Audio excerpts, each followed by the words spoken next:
ಈ particular show ನಾನು I watch all the episodes ಆಯಿತಾ. ಖುಷಿಯಾಗೋದೇನು ಅಂದರೆ ಎಷ್ಟೋ ಇಂಟರ್ವ್ಯೂಗಳಲ್ಲಿ ಹೇಳ್ಕೊಳಕ್ಕೆ ಆಗದೇ ಇರುವಂಥ ಕೆಲವು ಇದನ್ನು ರಶ್ಮಿ ಶೋ ಅಲ್ಲಿ ನಾನು ಹೇಳ್ಬೋದು ಅನ್ನೋದೊಂದು ಕಂಫರ್ಟ್ ಝೋನು. ಜನ ಕೇಳ್ಬೇಕಾರೆ ಅಂದ್ಕೊಳ್ತಿರ್ತಾರೆ, ಅಯ್ಯೋ ಇವ್ರ ಶೋ ಎಲ್ಲ ಕೇಳ್ಬೇಕಾರೆ ಇವ್ರ ಲೈಫ್ ಎಷ್ಟು ಚೆನ್ನಾಗಿದೆ, ಇವ್ರೆಲ್ಲ ಸೂಪರ್ ಅಂದ್ಕೊಳ್ತಿದ್ವಿ, ಇವ್ರಿಗೂ ಇಷ್ಟೆಲ್ಲ ಕಷ್ಟ ಇದೆಯಾ. Obviously journey is not easy, ಯಾರ ಜರ್ನಿನೂ ಈಸಿ ಇಲ್ಲ. ಇಂಥ ದೊಡ್ಡ ದೊಡ್ಡ ಓ ಟಿ ಟಿಗಳಿಗೆ ಇವೆರಡು ಇವತ್ತಿಗೂ ಓ ಟಿ ಟಿ ಅಂದರೆ ಫಸ್ಟ್ ಬರೋದು ನೆಟ್ಫ್ಲಿಕ್ಸ್ ಆ್ಯಂಡ್ ಅಮೆಝಾನ್. ಆ್ಯಂಡ್ ಅವರಿಬ್ರಿಗೂ ಸೆಕೆಂಡ್ ಬಿಗ್ಗೆಸ್ಟ್ ಸಬ್ಸ್ಕ್ರಿಪ್ಷನ್ ಮಾರ್ಕೆಟ್ ಬಂದು ಬ್ಯಾಂಗ್ಳೂರು. ಈ ಜನ್ರೇಷನ್ ತುಂಬ ಸ್ಲೋ ಆಗಿ ಡ್ರಿಫ್ಟ್ ಆಗ್ತಿದ್ದೀವಿ, ಅಂದರೆ ಕನ್ನಡದಿಂದ ದೂರ ಹೋಗ್ತಾ ಇದ್ದೀವಿ. ನಮ್ಮ ಡ್ರೆಸ್ಸಿಂಗ್ ಸೆನ್ಸ್ ಚೇಂಜ್ ಆಗಿದೆ ಟೀನೇಜರ್ಸ್ದು. ಅವ್ರು ಕನ್ಸ್ಯೂಮ್ ಮಾಡ್ತಿರೋ ಈಗ ವೀಡಿಯೋಗಳಾಗಲಿ, ಹಾಡುಗಳಾಗಲಿ, ಅವರ ಕಲ್ಚರ್ ಆಗಲಿ, ಯೂಟ್ಯೂಬ್ ಆಗಲಿ ನೋಡಿದ್ರೆ ಚೇಂಜ್ ಆಗಿದೆ. ರೇಡಿಯೋ ಕ್ವಿಟ್ ಮಾಡಿದ್ದು in a way it affected me badly. ಯಾರ ಜೊತೆ ಅಸೋಸಿಯೇಟ್ ಆದಾಗ ಅದು ರಿಸಾಲ್ವ್ ಆಗ್ಬೋದಾಗಿತ್ತು ಕೆಲವು ಸಿಚುವೇಶನ್ಸ್ನ. But they put us into a situation where ಅವ್ರಿಗೆ ಗೊತ್ತು ಇದರಿಂದ ಅವ್ರಿಗೆ ಪ್ರಾಬ್ಲಮ್ ಆಗುತ್ತೆ ಅಂತ ಗೊತ್ತು. ಬಟ್ ಆದರೂ ಅದಕ್ಕೆ ರಿಯಾಕ್ಟ್ ಮಾಡಿದಿರಾ ಎವ್ರಿ ಡೇ ಅದನ್ನು ಅಬ್ಸರ್ವ್ ಮಾಡೋದಿದೆಯಲ್ಲ, ಎಂಥ ಸ್ಯಾಡಿಸ್ಟ್ ಲೈಫ್ ಇದು ಅಂತ ಅನಿಸುತ್ತೆ. Everybody should respect everybody. ಮರ್ಯಾದೆ ಕೊಡಬೇಕು, ಯಾರು ಆಗಿರಲಿ ಅವ್ರು. ಆ್ಯಕ್ಚುಲಿ ಇನ್ನೊಂದು ವೃತ್ತಿ ಗೌರವ. ಅವ್ರು ಏನೇ ಕೆಲಸ ಮಾಡ್ತಿರಲಿ, don't judge them based on ಅವ್ರು ಏನು ಮಾಡ್ತಾರೆ. ನೀನು ಚೆನ್ನಾಗಿ ಮಾತಾಡಿಸ್ತೀಯಾ, ಖುಷಿಯಾಗಿ ಅವನು ನಿನಗೆ ಚೆನ್ನಾಗಿ ನೋಡ್ಕೊಳ್ತಾನೆ. ನೀನು ರಾಂಗಾಗಿ ಉಲ್ಟಾ ಕೊಟ್ಟ, ಅವನು ಸಿಚುವೇಶನ್ ನೋಡ್ಕೊಂಡು ಕೊಡ್ತಾನೆ ನೀವು ವಾಪಸ್ಸು. ಇಷ್ಟೇ ಪ್ರಪಂಚದಲ್ಲಿ ನಡೀತಿರೋ ಬೇಸಿಕ್ ವಿಷಯ. ಸೊ ಮರ್ಯಾದೆ ಪ್ರಶ್ನೆಯಲ್ಲಿ ಹೇಳಿಕೊಟ್ಟಿರೋದು ಅದನ್ನೇ. ಎಲ್ಲರಿಗೂ ರೆಸ್ಪೆಕ್ಟ್ ಕೊಡಿ ಫಸ್ಟು, ಸೊ ಪ್ರಪಂಚ ಚೆನ್ನಾಗಿರುತ್ತೆ ಅಂತ.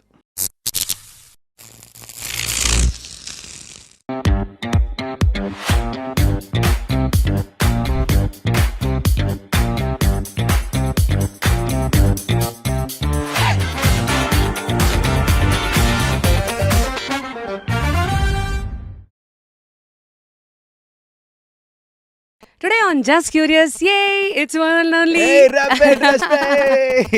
ಪ್ರದೀಪ ಅಂತ ಶುರು ಮಾಡಬೇಕು. ಆ್ಯಕ್ಚುಲಿ ಅದಕ್ಕಿಂತ ಮುಂಚೆ ಪ್ರಪಂಚಕ್ಕೆ ಹೆಚ್ಚು ನೀನು ಪ್ರದೀಪ ಆಗಿ ಕಾಣಿಸ್ಕೊಂಡ್ರು, ಕೇಳಿಸ್ಕೊಂಡು ಅವ್ರು ನೋಡಿದ್ರು ನಿನ್ನನ್ನು. ನಮಗೆಲ್ಲ ಫಸ್ಟ್ ಕಾಣಿಸಿದ್ದು ನಾನು ದೀಪು, ನಾನು ಕೂಡ ನಿಮ್ಮ ಟೈಪು ಅಂತ ಅಲ್ವೇನೋ. It feels so good. ಒಂದು ಅಂದರೆ ನನ್ನ ಕರಿಯರ್ ಶುರು ಆಗಿದ್ದು ರೇಡಿಯೋಲ್ಲಿ. ಸೊ ಆ ಕರಿಯರ್ ಶುರು ಆಗಿದ್ದು ಮೊದಲನೇ ದಿನದೂ ಬೆಸ್ಟ್ ಫ್ರೆಂಡ್ ನೀನು. And today sitting in your show and ಒಂಥರ ಖುಷಿ ಇದೆ. Just curious.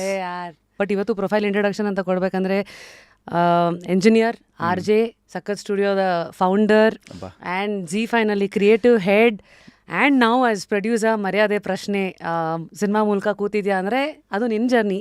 ಇಲ್ಲ ನಾನು ನೋಡು ಅದೇನೋ ಹೇಳ್ತಾರಲ್ಲ, 10 ಕಡೆ ನೀರಿಗೋಸ್ಕರ ಅಗೆಯೋದ್ರ ಬದಲು ಒಂದೇ ಕಡೆ ಡೀಪಾಗಿ ಹೋಗ್ತಾ ಇರಿ ಅಂತ. ಅದು ನನಗೆ ಗೊತ್ತಾಗಿ ಮಾಡಿದ್ದಲ್ಲ, ಲೈಫ್ ಹಂಗೆ ಕರ್ಕೊಂಡೋಯ್ತು, ಹಂಗೆ ಕೂತಿದ್ದೀವಿ. But again here we meet again. ಹೇಗಿದ್ಯಾ? ಸಖತ್. ಬಟ್ ಆ್ಯಕ್ಚುಲಿ ಏನು ಗೊತ್ತಾ, ಈಗ ಅಷ್ಟು ಏನೋ ಹೇಳ್ತಿದ್ದಲ್ಲ, ಅದು ಮಾಡಿದ್ದೆ ಇದು ಮಾಡಿದ್ದೆ ಅಂತೆಲ್ಲ, ಇವಾಗ ಅಷ್ಟು ವೇರಿಯೇಷನ್ಸ್ ಏನೋ ಎಲ್ಲ ಯೋಚನೆ ಮಾಡಿದಾಗ ಯಾಕೆ ನಾವು ಎಂಟರ್ಟೈನ್ಮೆಂಟ್ನ ಚೂಸ್ ಮಾಡಿದ್ವಿ ಅನ್ನೋದಿದೆ ಗೊತ್ತಾ. ಅಂದರೆ ಇವಾಗ ನಾವು ಸ್ಕೂಲಲ್ಲಿದ್ದಾಗ ಯಾವುದೋ ಗಣೇಶ ಹಬ್ಬಲ್ಲಿ ಡ್ಯಾನ್ಸ್ ಮಾಡ್ತಿದ್ದೆ. ಅವಾಗ ಜನ ಬಂದು ಚಪ್ಪಾಳೆ ಹೊಡೆದಾಗ ಅನಿಸ್ತಾ ಇತ್ತು, ಏನೋ ಇದೆ ನನ್ನಲ್ಲಿ ಅಂತ. ಅಂದರೆ ಪೀಪಲ್ ಇಷ್ಟು ಸೇ ಸೂಪರ್ ಗುರು ನೀನು ಅಂತ. ಕಾಲೇಜಿಗೆ ಬರ್ತಿದ್ದಂಗೆ ಸೂಪರಾಗಿ ಮಾತಾಡ್ತೀರಾ ನೀವು ಅಂತ. ಅಂದರೆ ಅಕ್ಕಪಕ್ಕ ಇರೋರು ಪುಷ್ ಮಾಡ್ತಾರೆ ಗೊತ್ತಾ. You are something, they make you realise ನಿನ್ನಲ್ಲಿ ಇದೆ ಗುರು ಇದು ಅಂತ. ಸೊ ಅದು ಒಳಗಡೆ ನಮಗೂ ಕೂಡ ಅದು ಅನ್ಸಕ್ಕೆ ಸ್ಟಾರ್ಟ್ ಆದಾಗ, ಸ್ಪಾರ್ಕ್ ಸಿಕ್ಕಿದಾಗ ಅದನ್ನು ಯಾಕೆ ಪ್ರೊಫೆಷನ್ ಮಾಡ್ಕೋಬಾರ್ದು ಅಂತ ಯೋಚನೆ ಮಾಡಿದಾಗ ಐ ಥಿಂಕ್ ಪ್ರಾಬ್ಲಿ ಅದಕ್ಕೊಂದು ಡ್ರೈವ್ ಇರುತ್ತೆ ಗೊತ್ತಾ. ರೋಡಿಗೆ ಇಳಿದ್ಬಿಡ್ತೀವಿ, ಡೆಸ್ಟಿನೇಷನ್ ಗೊತ್ತಿರಬೇಕು. ಯಾವುದೋ ರೋಡಲ್ಲಿ ಹೋಗ್ಬಿಟ್ರೆ ಕಳೆದೋಗ್ಬಿಡ್ತೀವಿ. ಈ ರೋಡಲ್ಲಿ ಹೋದ್ರೆ ನಾನು ಇಲ್ಲಿಗೆ ಹೋಗ್ತೀನಿ ಅಂತ ಗೊತ್ತಿರುತ್ತಲ್ಲ. ಸೊ ಐ ಥಿಂಕ್ ಹಂತವಾಗಿ ಅಲ್ಲಿಗೆ ತಲುಪುವಂಥದ್ದು ಕಾರ್ಯಕ್ರಮ. ಆಫೀಸಲ್ಲಿ ಒಂದು ಪೋಸ್ಟರ್ ಇದೆ, if plan A doesn't work you have 25 more alphabets ಅಂತ. ಅಂದರೆ ಸೂಪರ್. ಐ ಥಿಂಕ್ ಆ ಆಪ್ಟಿಮಿಸಮ್ ಅನ್ನೋದು ಲೈಫಲ್ಲಿ ನನಗಂತೂ ಇತ್ತೀಚೆಗೆ ಬಂದಿದೆ. ಐ ಡೋಂಟ್ ನೋ, ನನ್ನ ಇನಿಷಿಯಲ್ 20s ಇರುತ್ತಲ್ಲ, 23 ನಾನು ಆರ್ ಜೆ ಆದಾಗ, I was 23 year old. Corporate ಸೆಟಪಲ್ಲಂತೂ ಟ್ಯಾಲೆಂಟ್ಸ್ಗಳು ಒಂದು ನಮ್ಮನ್ನು ಹ್ಯಾಂಡಲ್ ಮಾಡ್ಕೋಬೇಕು, ಜನಗಳನ್ನು ಹ್ಯಾಂಡಲ್ ಮಾಡ್ಕೋಬೇಕು. ಪ್ಲಸ್ ಇಲ್ಲಿ ಕಾರ್ಪೊರೇಟಲ್ಲಿ ಒಳಗಡೆ ಇರೋ politics, I wouldn't call it a negative thing. ಮನುಷ್ಯರಲ್ಲಿ ಇರ್ತಾರೋ ಅಲ್ಲಿ ಪಾಲಿಟಿಕ್ಸ್ ಸಹಜ. ಈಗೋ ಇರುತ್ತೆ, ನಾನು ನನ್ನಿಂದ ಅವಳು ಅಥವಾ ಅದೆಲ್ಲವನ್ನು ಹ್ಯಾಂಡಲ್ ಮಾಡ್ತಾ ಹೋಗ್ತಾ ನನಗಂತ ಐ ಗೆಸ್ ರೇಡಿಯೋ ಶೋ ನನ್ನನ್ನು ಕಾಪಾಡ್ತಾ ಇದೆ, ನನಗೊಂದು ಐಡೆಂಟಿಟಿ ಕೊಟ್ಟಿದೆ ಅನ್ನೋದೊಂದು ಇದಿತ್ತು, ಎಮೋಷನ್ ಇತ್ತು. ಅದಕ್ಕೆ ನಾನು ಏನು ಬೇಕಾದ್ರೆ ಮಾಡೋಕೆ ರೆಡಿ ಇದೆ. What was you? ಈಗ ಜನ ಕೇಳ್ಬೇಕಾರೆ ಅನ್ಕೊಳ್ತಿರ್ತಾರೆ, ಅಯ್ಯೋ ಇವ್ರ ಶೋ ಎಲ್ಲ ಕೇಳ್ಬೇಕಾರೆ ಇವ್ರ ಲೈಫ್ ಎಷ್ಟು ಚೆನ್ನಾಗಿದೆ, ಇವರೆಲ್ಲ ಸೂಪರ್ ಅನ್ಕೊಳ್ತಿದ್ವಿ, ಇವ್ರಿಗೂ ಇಷ್ಟೆಲ್ಲ ಕಷ್ಟ ಇದೆಯಾ. Obviously journey is not easy, ಯಾರ ಜರ್ನಿನೂ ಈಸಿ ಇಲ್ಲ. ಅಂದರೆ ಇಟ್ಸ್ ಬಿಕಾಸ್ ಇದು ಮೈಕು ಅಥವಾ ಇನ್ನೊಂದು ಯಾವುದೋ ಕ್ಯಾಮರಾ ಅಂದ ತಕ್ಷಣ ಎಲ್ಲ 100 ಜನರ ಕಣ್ಣಿಗೆ ಕಾಣತ್ವಿ ಹೊರತು ಎಂಡ್ ಆಫ್ ದ ಡೇ ಅದು ಒಂದು ಕೆಲಸನೇ. ಎಂಡ್ ಆಫ್ ದ ಡೇ ನಮಗೂ ನಾವು ಅದೇ ಹ್ಯೂಮನ್ಸೇ, ನಾವು ಡೀಲ್ ಮಾಡ್ತಿರೋದು ಹ್ಯೂಮನ್ಸ್ ಜೊತೆಗೇನೆ. ಬಟ್ ಅದನ್ನೆಲ್ಲ ತೊಗೊಂಡು ಖುಷಿಯಾಗಿ ಬೇರೆಯವ್ರ ಎಂಟರ್ಟೈನ್ಮೆಂಟ್ಗೋಸ್ಕರ ನಿಂತ್ಕೊಳ್ತೀವಲ್ವ, ಅದು ಪ್ರತಿ ಎಂಟರ್ಟೈನರ್ಲಿರೋವಂಥ ಒಂದು ತಾಕತ್ತು. Today we might be an option. ಹಿಂಗೆ ಅಂತಿದ್ರೆ 4 ವೀಡಿಯೋ ಬರುತ್ತೆ, ಅದ್ರಲ್ಲಿ ನಮ್ಮದು ಒಂದು ವೀಡಿಯೋ ಚೇಂಜ್ ಮಾಡ್ತಿದ್ರೆ 10 ಸ್ಟೇಷನ್ ಇದೆ, ಯಾವುದೋ ಒಂದು ರೇಡಿಯೋ ಸ್ಟೇಷನ್. ಬೆಳಗ್ಗೆ ಇದ್ದರೆ ಪೇಪರು ಒಂದು 10 ಪೇಪರ್ ಇದೆ. ಒಂದು ಆಪ್ಷನ್ ಅದು. ಯಾವ ಪೇಪರ್ ಚೂಸ್ ಮಾಡ್ತಾರೆ, ಯಾವ RJ ಶೋನ ಕೇಳ್ತಾರೆ, ಯಾವ ಯೂಟ್ಯೂಬಲ್ಲಿ ಹೋಗ್ಬಿಟ್ಟು ಯಾವ ಲಿಂಕ್ನ ಓಪನ್ ಮಾಡಿ ಇವತ್ತು ಈ ಶೋ ನೋಡ್ತಿದ್ದಾರೆ ಅಂತ ಹೇಳಿದ್ರೆ that's because they love you.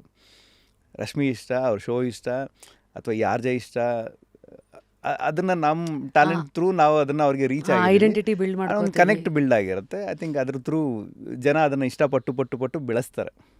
ಯಾರೂ ಬೆಳೆಯಲ್ಲ, ಬೆಳೆಸ್ತಾರೆ. ಅದು ನಿಜ. ಅಂದರೆ ಒಂದು ಗಿಡ ಬೆಳಿಬೇಕಂದ್ರೆ ಒಂದು ಸನ್ಲೈಟ್ ಎಷ್ಟು ಇಂಪಾರ್ಟೆಂಟೋ, ಒಂದು ನೀರು ಅಷ್ಟು ಇಂಪಾರ್ಟೆಂಟು. ಹೌದು ಆ ಹುಳ ಹುಪ್ಪಟೆ ಬಂದಾಗ ಅದನ್ನು ಎದುರಿಸಿ ಆ ಗಿಡ ಬದುಕಬೇಕಲ್ಲ. ಹೌದು. ನಾನು ಈ ಮೆಟಫರ್ ಏನಕ್ಕೆ ಕೊಟ್ಟೆ ಅಂತಂದರೆ ಎಲ್ಲರ ಲೈಫಲ್ಲಿ ಇನ್ಫ್ಯಾಕ್ಟ್ ಒನ್ ಆಫ್ ದ ಘಟನೆ ನೀನು ಇವಾಗ ಮಾತಾಡಿದ್ದದೆ, one of the court case is one of the pest attack to a plant. ಹೌದು. Later you survive and you probably can be a stronger plant. But ಮುಂದೆ ಇನ್ ದ ಜರ್ನಿ ನಿನ್ನ ಇದೇ ನೋಡ್ತಾ ಇದ್ದಾಗ ಅವತ್ತಿನ ದಿವಸ ನಾನು ಪ್ರದೀಪನ್ ಕಣ್ಣಲ್ಲಿ ಏನು ಆ ಸ್ಪಾರ್ಕ್ ನೋಡಿದ್ನೋ ಇವತ್ತೂ ಅದನ್ನು ನೋಡ್ತಾ ಇದ್ದೀನಿ. ಅಂದರೆ ನನಗೆ ಪ್ರದೀಪ ಅಂದ ತಕ್ಷಣನೇ ಕಣ್ಣಲ್ಲೇ ನಿನ್ನ ಕನಸುಗಳು, ನಿನ್ನ ಡಿಸೈರು ಎಲ್ಲ ಕಾಣುತ್ತೆ. ಈ ಆಸೆನೇ ದುಃಖಕ್ಕೆ ಮೂಲ ಅನ್ನೋದನ್ನ ಎಲ್ಲೆಲ್ಲೋ ಅಪ್ಲೈ ಮಾಡ್ಕೋಬಾರ್ದು. ಈ ಆಸೆನೇ ಎಲ್ಲದಕ್ಕೂ ಮೂಲ ಅಂತ ತೊಗೊಂಡ್ರೆ ಇವತ್ತು ಮರ್ಯಾದೆ ಪ್ರಶ್ನೆ ಮೂಲಕ ಪ್ರೊಡ್ಯೂಸರ್ ಆಗಿದೆಯಾ, ಇದ್ರ ಹಿಂದೆ ಸಖತ್ ಸ್ಟುಡಿಯೋದು ಒಂದು ವೆಬ್ ಸೀರೀಸ್ ಜರ್ನಿ. ಆ ಸಖತ್ ಹೆಸರು ಸಖತ್ತಾಗಿದೆ, ಆದರೆ ಆ ಜರ್ನಿ ಸಖತ್ತಾಗಿಲ್ಲ. ಅಂದರೆ ತುಂಬ ಏಳು ಬೀಳನ್ನು ನೋಡಿದೆ. How comfortable are you sharing those stories with us? ಇಲ್ಲ, ಐ ಡೋಂಟ್ ಮೈಂಡ್. ಅಂದರೆ ಇದೇನಾಗುತ್ತೆ ಗೊತ್ತಾ, ಇವಾಗ ನಾವು ರೇಡಿಯೋಲಿದ್ದಾಗ ವಾಟ್ ನೆಕ್ಸ್ಟ್ ಅಂತ ಯೋಚನೆ ಮಾಡ್ಕೊಂಡು ಎಲ್ಲ RJಗಳಿಗೂ ಅದೊಂದು ಬರುತ್ತೆ ಒಂದು ಸ್ಟೇಜ್. ಓಕೆ, ರೇಡಿಯೋ 10 ವರ್ಷ ಆಯಿತು, ವಾಟ್ ನೆಕ್ಸ್ಟ್ ಅಂತ ಯೋಚನೆ. Why did you think what next? I mean I'm just curious. ಯಾಕೆಂದರೆ ನಾನು this is my 18th year. I felt I don't want any next, I am happy with this ಅಂತ. ಇಲ್ಲ, ಅದಕ್ಕೆ ನಾನು ಹೇಳಿದ್ನಲ್ಲ, ಫಸ್ಟು ಡ್ರೀಮ್ ಇದ್ದಿದ್ದು ಸಿನಿಮಾಗಳು ಅಂತ. ಸೊ ಅದೇನಾಗ್ತಿತ್ತು, ಓಕೆ 10 ವರ್ಷ, ಓಕೆ ನೀನು RJ ಆಗಿದೆಯಾ, ನೀನೇನೋ ಸ್ಟೇಷನ್ ಹೆಡ್ ಅಂತೇನೋ ಆಯಿತು, ನೀನು ಸೌತ್ ಹೆಡ್ ಕೂಡ ಆಗೋದೆ, ವಾಟ್ ನೆಕ್ಸ್ಟ್? ಇನ್ನೇನಿದೆ ಇಲ್ಲಿ? ಅಂದರೆ ಏನೂ ಇಲ್ಲ ಅಂತಲ್ಲ. ಓಕೆ, ನಿಂಗೇನೋ ಅವಾರ್ಡ್ಸ್ ಏನೋ ಬರಬೇಕು, ಬಂತು. ಆ ಥರ ಎಲ್ಲ ಬಂದಾದಮೇಲೆ ಸ್ಟಿಲ್ ಕ್ರೇವಿಂಗ್ ಫಾರ್, ಇಲ್ಲ ಇನ್ನೇನೋ ಮಾಡಬೇಕು ಅಂದರೆ ವಿಜುವಲ್ ಸ್ಟೋರಿ ಟೆಲ್ಲಿಂಗ್ ಅನ್ನೋ ತಲೆಯಲ್ಲಿದ್ದು. ಸೊ ಸೌತ್ ಕ್ರಿಯೇಟಿವ್ ಹೆಡ್ ಆಗಿದ್ದೆ ರೇಡಿಯೋ ಸಿಟಿಯಲ್ಲಿ. ಸೊ ಆ ಟೈಮಲ್ಲಿ ಟ್ರಾವೆಲ್ ಮಾಡ್ಲಿಕ್ಕೆ ಚಾನ್ಸ್ ಸಿಕ್ತು. ಚೆನ್ನೈಗೆ, ಹೈದ್ರಾಬಾದ್ ಎಲ್ಲ ಕಡೆಗೆ ಹೋದಾಗ ಯೂಟ್ಯೂಬ್ ಕಲ್ಚರ್ ತುಂಬ ಪಿಕ್ ಆಗಿತ್ತು. ಅಂದರೆ ಅಲ್ಲಿ ಯೂಟ್ಯೂಬಿಂದ ಸಿನಿಮಾಗಳಿಗೆ ಬರ್ತಿರೋರು, ಯೂಟ್ಯೂಬಿಂದ ಸ್ಟಾರ್ಸ್ ಆಗ್ತಿರೋರು ಎಲ್ಲ ಕಾಣಿಸಕ್ಕೆ ಸ್ಟಾರ್ಟ್ ಮಾಡಿದ್ರು. ಇಲ್ಲಿ ತಿರುಗಿ ನೋಡಿದಾಗ ಕನ್ನಡದಲ್ಲಿ ಯಾಕೆ ಆಗ್ತಿಲ್ಲ ಅದು ಅಂತ ಫಸ್ಟ್ ಯೋಚನೆ.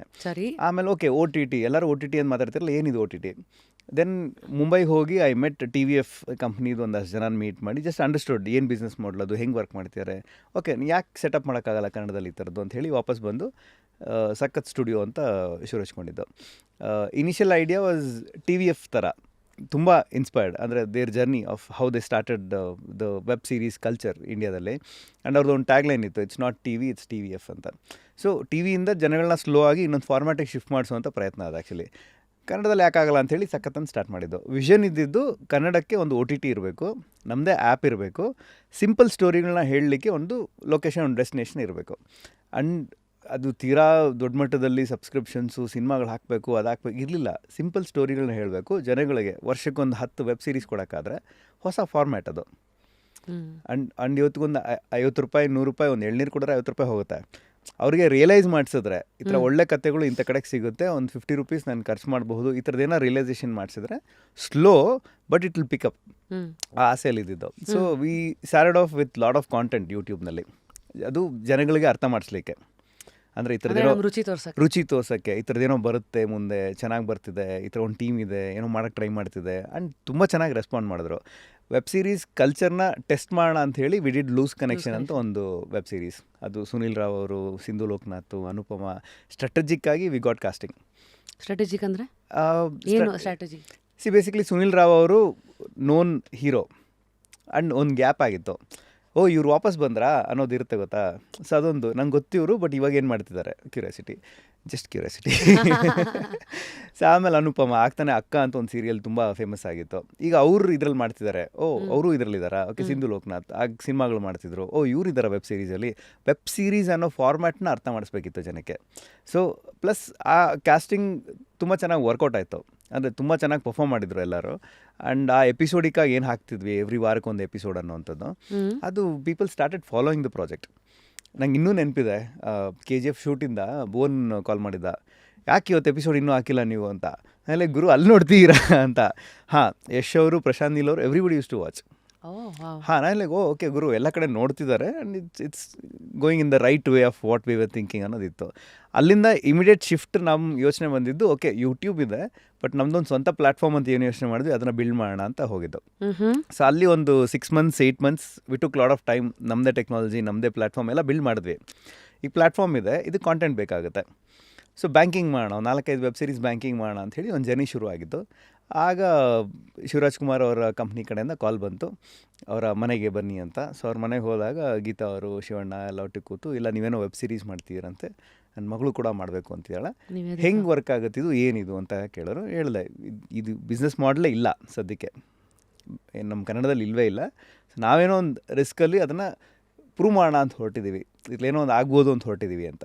ಆಯಿತು, ನಮಗೊಂದು ಮಾಡಿಕೊಡಿ ಅಂತ ಕೇಳಿದ್ರು. ಅಷ್ಟೇ ಮಾಡ್ಕೊಡೋಕ್ಕಿಂತ ಜೊತೆಯಲ್ಲಿ ಮಾಡಿದ್ರೆ it will reach more people. ಅಂದರೆ ಇವಾಗ ಶಿವಣ್ಣ ಥರ ಯಾರಾದರೂ ಒಬ್ಬರು ಇದಕ್ಕೆ ಕೈ ಜೋಡಿಸ್ತೀರಿ ಅಂತ ಗೊತ್ತಾದಾಗ ನಾವೇನು ಹೇಳಕ್ಕೆ ಹೊರಟಿದ್ವಿ ಅದು ಇನ್ನೂ ಜಾಸ್ತಿ ಜನಕ್ಕೆ ಬೇಗ ತಲುಪೋದಕ್ಕೆ ಸಾಧ್ಯತೆ ಇದೆ ಅಂತ. ಸೊ ಹಾಗೆ they also invested money and we also invested money and together we did first web series hate you Romeo ಅಂತ. ಅದು ಐಡಿಯಾ ಇದ್ದಿದ್ದು ಒಂದು ಇಂಡಿಯಾ ಲೆವೆಲಲ್ಲಿ ಒಂದು ಕನ್ನಡ ವೆಬ್ ಸೀರೀಸ್ ಕಡೆ ಜನ ತಿರುಗಿ ನೋಡಬೇಕು ಅಂತ. ಆ ಟೈಮ್ಗೆ ಅಂದರೆ 2017-18 ಟೈಮ್ಗೆ ವಿಯೆಟ್ನಾಮ್ ಅನ್ನೋವಂಥ ದೇಶಕ್ಕೆ ಹೋಗಿ 45 ದಿನ ಒಂದು ಕನ್ನಡ ವೆಬ್ ಸೀರೀಸ್ನ ಶೂಟ್ ಮಾಡಿಕೊಂಡು ವಾಪಸ್ ಬಂದು ಒಂದು ಸಿನಿಮಾ ಥರ ಪ್ಯಾಕೇಜ್ ಮಾಡಿ ರೆಡಿ ಇಟ್ವಿ. ಸರಿ, ಅದು ಮೊದಲನೇದು ಪ್ರಾಡಕ್ಟು. ಅದರದ್ದು ಔಟ್ಪುಟ್ ಎಲ್ಲ ನೋಡಾದ್ಮೇಲೆ ಅಪ್ಪು ಸರ್ ಆಗಲಿ, ಸುದೀಪ್ ಅವರ ಫ್ಯಾಮಿಲಿ ಆಗಲಿ, ಎಲ್ಲರೂ ಕೂಡ they were so stunned saying that it looks amazing, ಸಕ್ಕಲ ಮಾಡಿದ್ದಾರೆ ಇದನ್ನು ಅಂತ. ನೆಕ್ಸ್ಟ್ ಏನಾದ್ರು ಮಾಡಿ ನಮ್ಮ ಜೊತೆನೂ ಮಾಡಿ ಆ ಎನ್ಕ್ವೈರಿ ಸ್ಟಾರ್ಟ್ ಆಯಿತು. PRK ಜೊತೆ ಏನಾದ್ರು ಮಾಡೋಣ, ಇನ್ನೊಂದೇನೋ ಮಾಡೋಣ. ಸೊ ಆ ಥರ ಪ್ರತಿ production also started talking to us. ಸರಿ, ಕರೆಕ್ಟ್ ವಿಷನಲ್ಲಿ ಇದ್ದೀವಿ ಅಂತ ಅನಿಸ್ತಾ ಇತ್ತು. ಅಂದರೆ ಓಕೆ ಎಲ್ಲರಿಗೂ ಇದು ಅರ್ಥ ಆಗ್ತಿದೆ, ಇದೇನೋ ಹೊರಗಡೆ ಬಂದರೆ ದೊಡ್ಡದಾಗಬಹುದು ಇದು ಅನ್ನೋಂಥದ್ದು. ಸೊ ಅದಾದಮೇಲೆ ಒಂದು ಅಷ್ಟು ಡಿಸ್ಕಷನ್ಸ್ನಲ್ಲಿ ಗೀತಾ ಮೇಡಮ್ ಹೇಳಿದ್ದು, ಇಲ್ಲ ಬೇರೆ ಯಾರೂ ಬೇಡ, ನಮ್ಮ ಜೊತೆ ಜರ್ನಿ ಶುರು ಮಾಡಿದರೆ ನಾವು ಒಟ್ಟಿಗೆ ನಾವು ಮಾಡೋಣ ಅಂತ.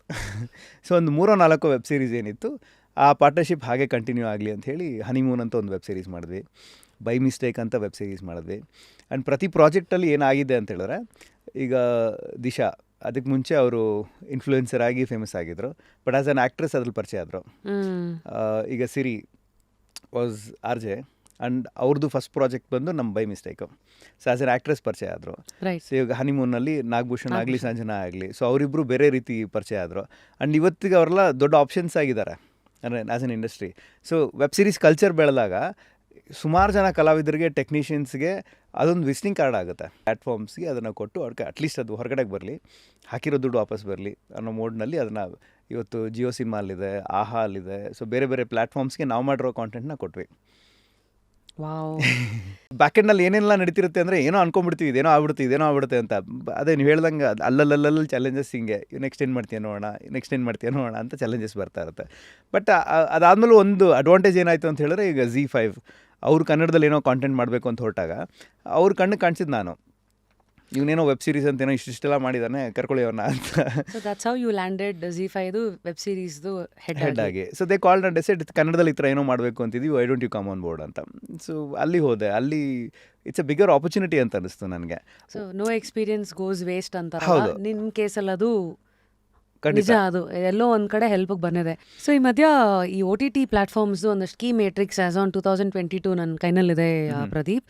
Netflix has 220+ million subscribers, $29 billion revenue as on 2022, ಮತ್ತು ರಿಟೆನ್ಷನ್ ರೇಟ್ ಈಸ್ 80% ಅಂತಿದೆ. ಅದೇ ಥರ ಅಮೆಝಾನ್ ಪ್ರೈಮ್ ವಿಡಿಯೋದು 300+ million subscribers, users, $14.1 billion revenue, 50% growth in prime membership. So ಯಾಕೆ ಇವೆಲ್ಲ ಕೊಟ್ಟೆ ಅಂದರೆ, ಅಗೇನ್ ಇಲ್ಲೂ ಇದೆ ಅಡ್ವಾಂಟೇಜು. ನೆಟ್ಫ್ಲಿಕ್ಸ್ದು ಸ್ಟ್ರೆಂಗ್ತು ಪ್ರಕಾರ ಒರಿಜಿನಲ್ ಕಾಂಟೆಂಟ್ದು ಕ್ಯಾಟ್ಲಾಗ್ ಹೆಚ್ಚಿದೆ ಅವ್ರ ಹತ್ರ, ಮತ್ತು ಆಲ್ಗೋರಿದಮ್ ಸ್ಟ್ರಾಂಗ್ ಇದೆ, ಜನ ಹೆಂಗೆ ನೋಡ್ತಾರೋ ಅಕಾರ್ಡಿಂಗ್ಲಿ ಕೊಡ್ತಾರೆ, ಮತ್ತು ಗ್ಲೋಬಲ್ ರೀಚ್ ಇದೆ ಅಂತ. ಅದೇ ಪ್ರೈಮ್ನಂತ ಬಂದಾಗ ಡೈವರ್ಸಿಫಿಕೇಷನ್ ಹೆಚ್ಚು, ಅಲ್ಲಿ ರೀಜನಲ್ ಕಾಂಟೆಂಟಿಂದ ಹಿಡಿದು ಎಲ್ಲ ಹೆಚ್ಚು, ಮತ್ತು ಪ್ರೈಸಿಂಗ್ ಕಾಂಪಿಟೇಟಿವ್ ಆಗಿದೆ. ಅಮೆಝಾನ್ದು ಈಕೋ ಸಿಸ್ಟಮ್ ಜೊತೆಗೆ ಅವರೆಲ್ಲ ಹಾಕ್ಬಿಟ್ಟಿದ್ದಾರೆ ಅನ್ನೋದು. ಅಂದರೆ ಇವತ್ತು ಇಷ್ಟೆಲ್ಲ ಡೇಟಾ ಆಚೆ ಕಡೆ ಒಬ್ಬ ಸಾಮಾನ್ಯನಿಗೂ ಕಾಣುತ್ತೆ. ಇದ್ರ ಮಧ್ಯ ಈಗ since your with ZEE5, why is that, I mean ಇಂಥ ದೊಡ್ಡ ದೊಡ್ಡ OTTಗಳಿಗೆ ಇವೆರಡು, ಇವತ್ತಿಗೂ OTT ಅಂದರೆ ಫಸ್ಟ್ ಬರೋದು ನೆಟ್ಫ್ಲಿಕ್ಸ್ ಆ್ಯಂಡ್ ಅಮೆಝಾನೇ ಅಂತ. ಅವರಿಬ್ರಿಗೂ ಸೆಕೆಂಡ್ ಬಿಗ್ಗೆಸ್ಟ್ ಸಬ್ಸ್ಕ್ರಿಪ್ಷನ್ ಮಾರ್ಕೆಟ್ ಬಂದು ಬ್ಯಾಂಗ್ಳೂರ್. ಹಾಂ, ಅಂದರೆ ಈ ಕೆಲವು ಸತಿ Cosmo. ನಮ್ಮ ಧೋರಣೆ ಇದೆಯಲ್ಲ, ಹ್ಮ್. ಓ ಕರ್ನಾಟಕದಿಂದ ಈ ಜನ ಸಬ್ಸ್ಕ್ರೈಬರ್ ಇದ್ದೀವಿ, ನೀವು ಕನ್ನಡದಲ್ಲಿ ಯಾಕೆ ಇನ್ವೆಸ್ಟ್ ಮಾಡ್ತಿಲ್ಲ, ಅದೆಲ್ಲ ಇದೆಯಲ್ಲ. ಕೆಲವು ಅಂದರೆ ಮೇಕರ್ಸ್ ನಾನು ಹೇಳ್ತಿರೋದು ಕನ್ನಡಕ್ಕೆ ಮೋಸ ಮಾಡ್ತಿದ್ದಾರೆ, ಕನ್ನಡಕ್ಕೆ ಅದು ಮಾಡ್ತಿ ಇಲ್ಲ. ಆ್ಯಕ್ಚುಲಿ ನೀವು ಅವ್ರ ಪ್ಲೇಸಲ್ಲಿ ನಿಂತು ನೋಡಿದಾಗ, ಇವಾಗ ಫಾರ್ ಎಕ್ಸಾಂಪಲ್ ಇವಾಗ ನಂದೊಂದು OTT ಕನ್ನಡದಲ್ಲಿ ಏನಾದರೂ ನಾನು ವೆಬ್ ಸೀರೀಸ್ ಮಾಡೋಣ ಅಂತ ಡಿಸೈಡ್ ಮಾಡಿಕೊಂಡೆ, ಅಥವಾ ಈ ಮಾರ್ಕೆಟಿಗೆ ನಾನು ಇಷ್ಟು ಇನ್ವೆಸ್ಟ್ ಮಾಡ್ತೀನಿ ಅಂತ ಡಿಸೈಡ್ ಮಾಡಿಕೊಂಡೆ. ಇವಾಗ ಏನಾಗುತ್ತೆ, ನಮ್ಮದೊಂದು ಬಿಸ್ನೆಸ್ ಪ್ಲ್ಯಾನ್ ಅಂತ ರೆಡಿ ಆಗುತ್ತೆ. ವರ್ಷಕ್ಕೆ ನಾನೊಂದು 10 ಸಿನಿಮಾ, ವರ್ಷಕ್ಕೆ ನಾನೊಂದು 10 ವೆಬ್ ಸೀರೀಸ್ ಮಾಡ್ತೀನಿ ಅಂತ. ಅದನ್ನು ಮಾಡೋ ಅಂಥ ಮೇಕರ್ಸ್ ಯಾರಿದ್ದಾರೆ? ಕನ್ಸಿಸ್ಟೆಂಟಾಗಿ ನನಗೆ 10 ಒಳ್ಳೆ ಪ್ರಾಜೆಕ್ಟ್ ಕೊಡೋ ಅಂಥ ಮೇಕರ್ಗಳು ಯಾರಿದ್ದಾರೆ ಇಲ್ಲಿ? ಇಲ್ಲ, ಆ್ಯಕ್ಚುಲಿ ಸ್ಪೀಕಿಂಗ್ ಇಲ್ಲ. ಆ್ಯಂಡ್ ಅವ್ರಿಗೇನು ಅನ್ಸುತ್ತೆ, ಇವಾಗ ನಾನು ಸಿನಿಮಾ ಮಾಡಿದ್ದೀನಿ, ಅವ್ರು ಯಾರೂ ತೊಗೊಂಡೇ ಇಲ್ಲ. ಆಯಿತು, ಈ ಸಿನಿಮಾನ ತೊಗೊಂಡ್ರೆ ಎಷ್ಟು ಜನ ಸಬ್ಸ್ಕ್ರೈಬರ್ಸ್ ಬರ್ತಾರೆ? ನೋಡಿ, ಇಂಟರ್ಕನೆಕ್ಟ್. ಸಿನಿಮಾನೇ ಸೆಪರೇಟ್, ಸಿನಿಮಾನೇ ಸಪ್ರೇಟು. ಭಾಷೆ ಮತ್ತು ನೀವು ಮಾಡಿರೋ ಕೆಲಸ ಎಲ್ಲನೂ ಮಿಕ್ಸಪ್ ಮಾಡಬೇಡಿ. ಅಂದರೆ ಕನ್ನಡಕ್ಕೆ ಮೋಸ ಅನ್ನೋದೆಲ್ಲ ಇದೆಯಲ್ಲ, ಆ ಥರದ್ದೆಲ್ಲ ಇಲ್ಲ. ಅಂದರೆ ಯಾರೇ ಆಗಲಿ ಬಿಸ್ನೆಸ್, ಇವಾಗ ನೀವು ಒಂದು ಸಿನಿಮಾಗೆ ದುಡ್ಡು ಹಾಕಿ ಸಿನಿಮಾ ದುಡ್ಡು ವಾಪಸ್ ತೆಗಿಯೋದು ಹೆಂಗೆ ಅಂತ ನೀವು ಯೋಚನೆ ಮಾಡ್ತೀರಾ, ಹಾಗೆ ಒಬ್ಬ OTT ನಾನು ಇದನ್ನು ಪರ್ಚೇಸ್ ಮಾಡೋದಕ್ಕೆ ನಾನು ದುಡ್ಡು ಕೊಟ್ಟರೆ ನನ್ನ ದುಡ್ಡು ವಾಪಸ್ ಹೆಂಗೆ ಬರುತ್ತೆ ಅಂತ ಅವನು ಯೋಚನೆ ಮಾಡ್ತಾನೆ. ಆ ಪ್ರಾಡಕ್ಟಿಗೆ ನಿಜವಾಗ್ಲೂ ವ್ಯಾಲ್ಯೂ ಅನಿಸಿದ್ರೆ ಅವನಿಗೆ ಬಂದೇ ಬರ್ತಾನೆ, ತೊಗೊಳ್ತಾನೆ. ಆ ಥರ ಎಷ್ಟೋ ಸಿನಿಮಾಗಳು ಇವತ್ತೂ ಇದೆ, ನೆಟ್ಫ್ಲಿಕ್ಸಲ್ಲೂ ಇದೆ, ಅಮೆಝಾನಲ್ಲೂ ಇದೆ. ಅವ್ನಿಗೆ ಅನಿಸಿದೆ ಇದು ತೊಗೊಂಡ್ರೆ ನಂಗೆ ಸಬ್ಸ್ಕ್ರಿಪ್ಷನ್ ಬರುತ್ತೆ ಅಂತ ತೊಗೊಂಡಿದ್ದಾನೆ. ಕ್ರಿಪ್ಟನ್ನ ತೊಗೊಂಡ್ಮೇಲೆ ಹಾಂ, ನಿಮ್ದು ಒಂದು ಜರ್ನಿ ಇರುತ್ತಲ್ಲ ಒಳಗೊಳಗೆ, ಏನನ್ನ ಅಂದ್ಕೊಂಡ್ರಿ, ಏನನ್ನ ತರಕ್ಕೆ ಹೊರಟ್ರಿ ಅಂತ. ಸೊ ಈ ಜರ್ನಿ ಹೆಂಗೆ ಎಂಜಾಯ್ ಮಾಡಿದ್ಯಾ? ಐ ಥಿಂಕ್ ಒಂದು ಫಸ್ಟ್ ಡ್ರಾಫ್ಟ್ ಒಂದು ಕತೆ ಅಂತ ಮಾಡ್ಕೊಂಡಾಗ ಒಂದು ಬೇಸಿಕ್ ಅದು ಇದ್ದಿದ್ದು, ಒಂದು ಹಿಂಗೆ ಶುರು ಆಗುತ್ತೆ, ಹಿಂಗಿರುತ್ತೆ, ಹಿಂಗೆ ಹೋಗುತ್ತೆ ಅನ್ನೋದು ಇದ್ದಿದ್ದು. ನಾನು ನಾಗರಾಜ್ ತುಂಬ ಟೈಮ್ ಸ್ಪೆಂಡ್ ಮಾಡಿದ್ದೀವಿ ಡಿಸ್ಕಸ್ ಮಾಡಲಿಕ್ಕೆ. ಅಂದರೆ ಅವಾಗಿನ್ನೂ ಅವ್ರ ಡೈರೆಕ್ಟ್ರು, ನಾನು ಪ್ರೊಡ್ಯೂಸರು ಏನೂ ಫಿಕ್ಸ್ ಆಗಿರಲಿಲ್ಲ. ಈ ಥರ ಒಂದು ಸುಮಾರು 4-5 ಕತೆಗಳು ಡಿಸ್ಕಸ್ ಮಾಡಿದ್ವಿ. ಇದು ಅದೇ ಥರ ಮಾಡ್ತಿದ್ವಿ ಅಂದ್ಕೊಂಡು ಡಿಸ್ಕಷನ್ ಮಾಡ್ತಿದ್ವಿ ಆ್ಯಕ್ಚುಲಿ. ಬಟ್ ಒಂದು ಪಾಯಿಂಟ್ ಬಂದಾದ್ಮೇಲೆ ಇಬ್ರಿಗೂ ಅನಿಸಿದ್ದು ಸಖತ್ ಸ್ಟ್ರಾಂಗ್ ಅನಿಸ್ತಾ ಇದೆ ಇದು ಅಂತ, ಮಾಡೋಣ ಇದನ್ನು ಅಂತ ಬಂತು. ನನಗೂ ಗೊತ್ತಿಲ್ಲ, ಕೈಯಲ್ಲಿ ದುಡ್ಡಿಲ್ಲ, ನಮ್ಮದು ಮಿಡ್ಲ್ ಕ್ಲಾಸ್, ಎಲ್ಲಿಂದ ತರ್ತೀನಿ, ಏನು ಮಾಡ್ತೀನಿ ನನಗೂ ಗೊತ್ತಿಲ್ಲ. ಸೊ ಮನ್ಸಿಗೆ ಬಂದಿದ್ದೇನು ಅಂತೇಳಿದ್ರೆ, ಏನೋ ಒಂದು ಸ್ಪಾರ್ಕ್ ಇದೆ ಈ ಕಥೆಯಲ್ಲಿ, ಮಾಡೋಣ ಅಂತ ಇಬ್ರಿಗೂ ಅನಿಸಿದೆ. ಆ್ಯಂಡ್ ಈ ಬೇಕ್ರಿ ಪಕ್ಕ ಟೀ ಕುಡ್ಕೊಂಡು ಮಾತಾಡ್ತೀವಿ ಗೊತ್ತಾ, ಮಾಡೋಣ ಅಂತ ಗೊತ್ತಿಲ್ಲ, ಮಾಡಬೇಡ ಅಂದರೆ ಅಂತ ಹೆಂಗೆ ಅಂತ ಗೊತ್ತಿಲ್ಲ. ಬಟ್ ಆ ಟೈಮಿಗೆ ಕರೆಕ್ಟಾಗಿ ನನ್ನೊಂದಷ್ಟು ಜನ ಸ್ನೇಹಿತರು, ಐ ಶುಡ್ ರಿಯಲಿ ಥ್ಯಾಂಕ್ ಗಾಂಧಿರಾಜನ್ ಅಂತ ಸರು, ಈ ಬ್ಲೈಂಡ್ಲಿ ಬಿಲೀವ್ಡ್, ಲೈಕ್ ಇಲ್ಲ ನಾನು ಸುಮಾರು ವರ್ಷಗಳಿಂದ ನಿಮ್ಮನ್ನು ನೋಡ್ತಾ ಇದ್ದೀನಿ, ನಿಮ್ಮಲ್ಲಿರೋ ವಿಷನ್ ಕರೆಕ್ಟಾಗಿದೆ, ಸಪೋರ್ಟ್ ಮಾಡ್ತೀನಿ ಮಾಡಿ ಅಂತ. ಸೊ ದಟ್ ಇನಿಷಿಯಲ್ ಏನು ಒಂದು ಜೋಶ್ ಸಿಕ್ತು ಅಲ್ಲಿಂದ ವಾಪಸ್ ಹೋಗಿ ನಾಗರಾಜ್ಗೆ, ನೀನು ಡೈರೆಕ್ಟ್ರ್ ಗುರು, ನಮ್ಮ ಪ್ರೊಡಕ್ಷನ್ ಮಾಡ್ತೀವಿ ಗುರು, ಮಾಡೋಣ ಅಂತ. ಸೊ ಅಲ್ಲಿ ಒಂದು ಡಿಸ್ಕಷನ್ ಅಂತ ಶುರು ಆಯಿತು. ಐ ಥಿಂಕ್ 1 ತಿಂಗಳು ಕುತ್ಕೊಂಡು ಬರೆದ್ವಿ, ಇಡೀ ಸ್ಕ್ರೀನ್ ಪ್ಲೇ, ಡೈಲಾಗ್ಸು ಹಿಂಗೆ ಮಾತಾಡ್ಕೊಂಡು ಬರೆದ್ಬಿಟ್ವಿ ಎಲ್ಲನೂ. ಅದಾದಮೇಲೆ ಒಂದು 15-20 ಡೇಸ್ನಲ್ಲಿ ಕಾಸ್ಟಿಂಗ್ ಮುಗಿಸಿದ್ವಿ. Sunaina Suresh was the casting director, ನಮಗೆ ಜರ್ನಲಿಸ್ಟ್ ಆಗಿದ್ದರು. ಆ್ಯಂಡ್ ಅವರ ಮೊದಲನೇ ಸಿನಿಮಾ ಇದು ಕಾಸ್ಟಿಂಗ್ ಡೈರೆಕ್ಟ್ರಾಗಿ. ಡೈರೆಕ್ಟರ್ ಆಲ್ಸೋ ಹುಡುಕಿದ್ವಿ ಎಲ್ಲ ಆಪ್ಷನ್ಸ್, ಯಾರ್ಯಾರು ಇದ್ದಾರೆ ಇಂಡಸ್ಟ್ರಿನಲ್ಲಿ, ಯಾರ್ಯಾರು ಸೂಪರ್ ಆ್ಯಕ್ಟರ್ಗಳಿದ್ದಾರೆ, ಎಲ್ಲರನ್ನೂ ಆನ್ ಪೇಪರ್ ಹಾಕ್ಬಿಟ್ಟು ಹುಡುಕಿದ್ವಿ, ಯಾವ ಕ್ಯಾರೆಕ್ಟರ್ಗೆ ಯಾರು ಸೂಟ್ ಆಗ್ತಾರೆ. ಇಮಿಡಿಯೇಟಾಗಿ ಅವ್ರನ್ನೆಲ್ಲ ಸ್ಕ್ರೀನ್ ಟೆಸ್ಟ್ ಮಾಡಿದ್ವಿ. ಆ್ಯಂಡ್ ಇವತ್ತು ಸಿನಿಮಾ ಅದು ಆ್ಯಕ್ಚುಲಿ ಅನಿಸುತ್ತೆ, ಕುತ್ಕೊಂಡು ನೋಡಿದಾಗ ಕರೆಕ್ಟ್ ನಾವು ಏನು ಅಂದ್ಕೊಂಡಿದ್ವಿ ಅದು ತೆಗೆದಿದ್ದೀವಿ. ಆ್ಯಂಡ್ ಇವತ್ತು ಆ್ಯಕ್ಚುಲಿ ನೋಡಿದಾಗ ಎಷ್ಟು ರಿಯಲಿಸ್ಟಿಕ್ ಕಾಣಿಸುತ್ತಿದ್ದು ಅಂತ ಅನಿಸುತ್ತೆ. ಬಟ್ ಅದ್ರ ಹಿಂದೆ ಅದು ಸಿಕ್ಕಾಪಟ್ಟೆ ವರ್ಕ್ ಇದೆ. ಐ ಥಿಂಕ್ ಒಳ್ಳೆ ಟೆಕ್ನಿಷಿಯನ್ಸು, ಒಳ್ಳೆ actors, as a production house ನಮಗಿದ್ದಿದ್ದೊಂದು ಕ್ಲಾರಿಟಿ, ಆ್ಯಂಡ್ ಎಲ್ಲನೂ ಸೇರಿ ಒಂದು ಒಳ್ಳೆ ಪ್ರಾಡಕ್ಟ್ ಆಗಿದೆ ಅಂತ ನಂಬಿಕೆ. ಪರ್ಸ್ನಲಿ ಪ್ರದೀಪ ಏನು ಅನ್ನೋದು ಅಷ್ಟು ಹೆಚ್ಚು ಪ್ರಪಂಚಕ್ಕೆ ಕಾಣಿಸಿಲ್ಲ, ಅಥವಾ ಕಾಣಿಸಕ್ಕೆ ನೀನು ಬಿಟ್ಟಿಲ್ಲ, ಗೊತ್ತಿಲ್ಲ. ಇಲ್ಲ, ಅಂದರೆ I was very active social ಮೀಡಿಯಾದಲ್ಲಿ. ಗೊತ್ತಿಲ್ಲದಂಗೆ I use to post lot of things. Then I realised ಅವಶ್ಯಕತೆ ಇಲ್ಲ ಅಂತ ಅನ್ನಿಸ್ತು. ಅಂದರೆ ಬೇರೆ ಥರ ಅಂತಲ್ಲ, ನೆಗೆಟಿವ್ ಅಂತಲ್ಲ, ಬಟ್ ಎಲ್ಲೋ ಒಂದು ಕಡೆಗೆ ಆಸ್ ಎ ಪ್ರದೀಪ RJ ಚೆನ್ನಾಗಿ ಮಾತಾಡ್ತಾನೆ, ಈ ವಿಷಯ ಅವ್ರಿಗೆ ಗೊತ್ತಲ್ವಾ. ಸೊ ಈ ವಿಷಯ ಗೊತ್ತಿರಲಿ ಜನಕ್ಕೆ ಸಾಕು ಅಂತ ಅನ್ನಿಸ್ತು. ಇನ್ನೊಂದು ಕಡೆಗೆ ನನ್ನ ಕ್ಲೋಸ್ ಫ್ರೆಂಡ್ಸ್ ಯಾರಿದ್ದಾರೆ ಅವ್ರಿಗೆ ನನ್ನ ಪರ್ಸ್ನಲ್ ಲೈಫು, ನನ್ನ ಇಶ್ಯೂಸು, ನನ್ನ ಡ್ರಾಮಾ, ನನ್ನ ಲೋ ಪಾಯಿಂಟ್ಸು ಇದೆಲ್ಲ ನನ್ನ ಫ್ರೆಂಡ್ಸಿಗೆ ಗೊತ್ತಿರುತ್ತೆ. ಅಲ್ಲಿ ಬೇಕಿರೋ ನನ್ನ ಎನರ್ಜಿ ಸೋರ್ಸ್ ಅದು ಆ್ಯಕ್ಚುಲಿ. ಇವತ್ತಿಗೂ ನನಗೆ ಬೆಸ್ಟ್ ಫ್ರೆಂಡ್ ಅಂತ ಹೇಳಿದ್ರೆ 25 ವರ್ಷಗಳಿಂದ ಸುಹಾಸ್ ಅಂತ, ನನ್ನ ಸ್ಕೂಲ್ ಬಡಿ ಅವನು. ಆ್ಯಕ್ಚುಲಿ ಇವತ್ತಿಗೂ ಏನಾರು ಆದರೆ ಅವ್ನು ಇಂಡಸ್ಟ್ರಿ ಅವನಲ್ಲ, ಫೋನ್ ಮಾಡಿ ಒಂದು ಅರ್ಧ ಗಂಟೆ ಮಾತಾಡ್ತೀನಿ. ಈ ಅರ್ಧ ಗಂಟೆಯಲ್ಲಿ ಒಂದು 4-5 ಪಾಯಿಂಟ್ ಹೇಳ್ತಾನೆ ನನ್ನ ಬಗ್ಗೆ. ಮಗ ನಿಂಗೆ ನೆನಪಿದ್ಯಾ, ಇದ್ದಿದ್ದಾಗ ಇದು ಮಾಡಿದ್ದೆ ನೀನು, ಎಲ್ಲ ಮಾಡ್ತೀಯ ಕಣ ನೀನು.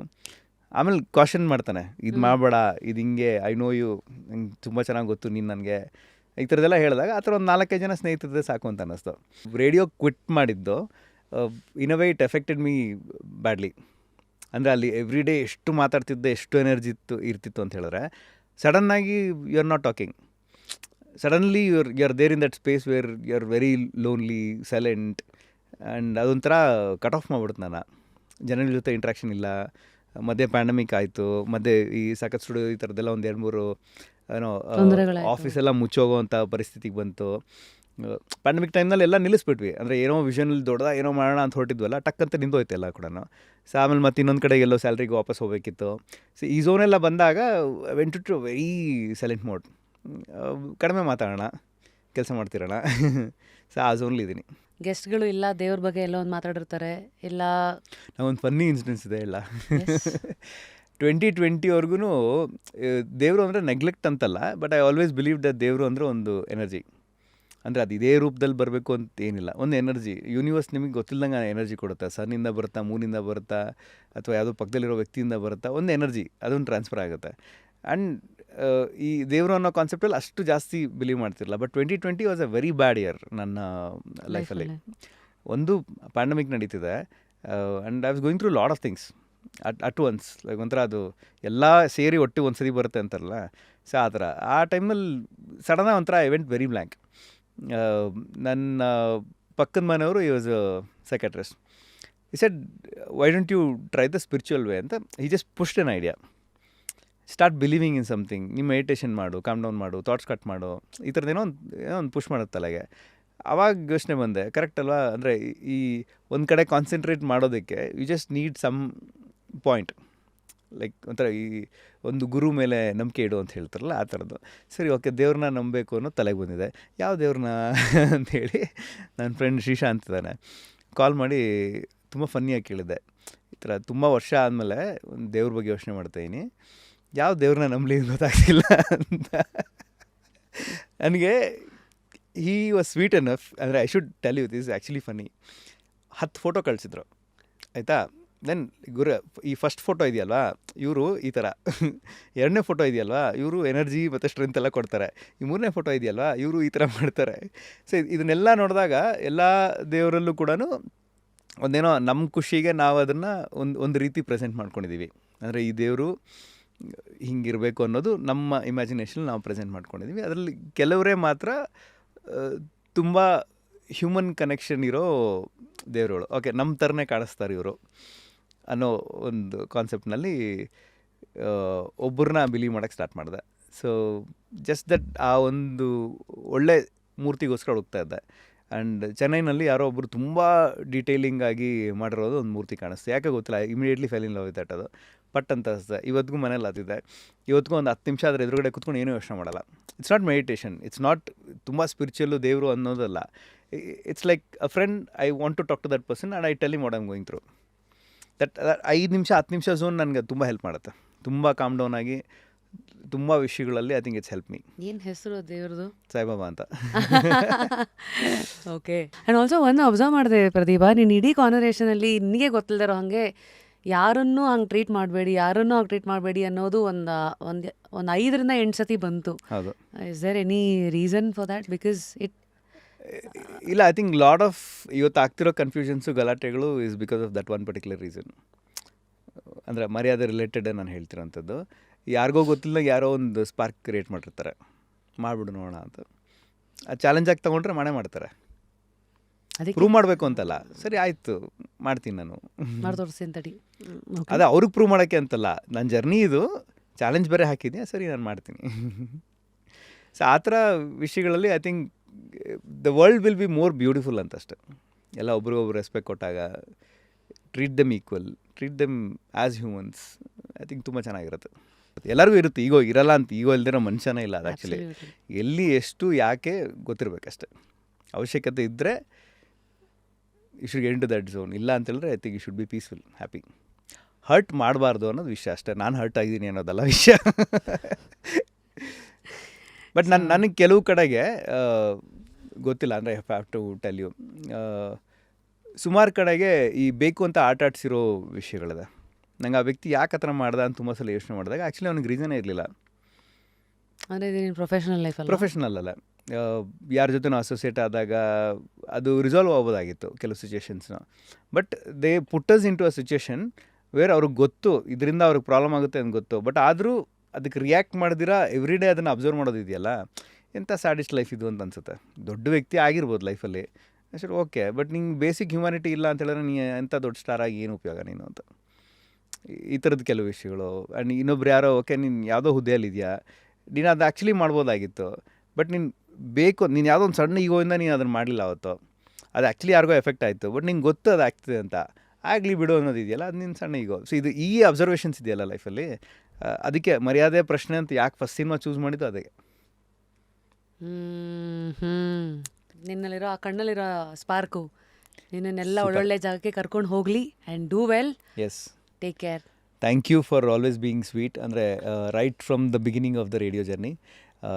ಒಂದು ಈ ಕಾಲೇಜಲ್ಲಿ ಈ ಬೆಸ್ಟ್ ಫ್ರೆಂಡ್ ಇರ್ತಾರೆ ಗೊತ್ತಾದ, ಏ ಮಚ್ಚ ಹಂಗಲ್ಲ ಮಚ್ಚ ಹಿಂಗಲ್ಲ ಮಚ್ಚ ಅನ್ಕೊಂಡು ಹೇಳಿದ್ದು ಇವತ್ತವರೆಗೂ ಐ ಥಿಂಕ್ ಅದೇ ಫೀಲಿಂಗ್ ಇದೆ. ಎಷ್ಟೋ ವರ್ಷ ಆದಮೇಲೂ ಕೂಡ ಯು ಬಿನ್ ವೆರಿ ಸಪೋರ್ಟಿವ್. ಅಂದರೆ ಮಾಡಿರೋ ಸುಮಾರು ವಿಷಯಗಳಲ್ಲಿ, ಅಪಾರ್ಟ್ ಸಿನಿಮಾ ಅಂತಲ್ಲ, ಸಿನಿಮಾದ ಈಗ ಆಗಿರೋ ಜರ್ನಿ.